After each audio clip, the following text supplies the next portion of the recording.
네, 대선을 불과 90여일 앞두고 코로나19 확진자가 급증하자 여야가 대규모 지원 방안에 나서기도 했습니다. 추경 편성부터 손실 보상을 위한 100조 원 투입까지 관련 구상이 쏟아지고는 있지만 실현 의지와 가능성을 두고는 물음표가 달리고 있습니다. 송재인 기자의 보도입니다.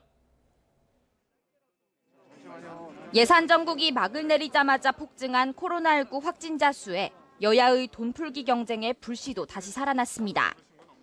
먼저 코로나19 상황실을 따로 마련하며 적극적인 방역 대응에 나선 민주당은 대규모 지원을 위한 추경 카드를 만지작거리고 있습니다.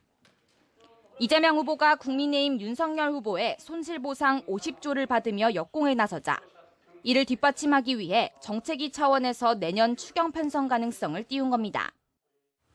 방역 강화 때문에 우리가 손해를 보는 게 아니라 오히려 이익이 되었다라고 생각할 수 있을 만큼 강력하고 좀 대규모의 추가 지원을 반드시 해야 된다라는 생각을 하고 있습니다.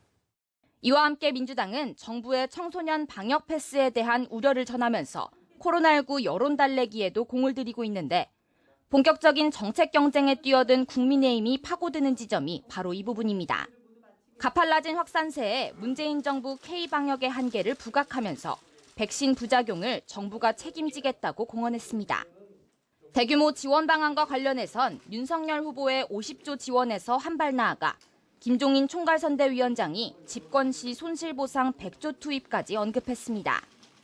이 후보가 진심이라면 환영한다며 받아치자 윤 후보 역시 말로만 하지 말고 실천하라고 맞받았지만 지금이라도 그 필요성을 인식을 해서 이걸 받아들이고 했다면 참 다행인데 근데 말만 그렇게 하지 이번에 예산에도 반영이 안 된 것 같고. 정작 여야 어느 한쪽도 실질적인 협상에는 나서지 않고 있습니다. 민주당이 띄운 추경 편성 역시 당내에서조차 현실성이 없다는 지적이 나옵니다. 쏟아내는 대규모 방역 대책 구상들이 실현 가능성이 떨어진다는 평가 속에 여야 모두 방역 대신 정치적 계산에만 몰두하고 있는 게 아니냐는 비판이 나오고 있습니다. YTN 송재인입니다.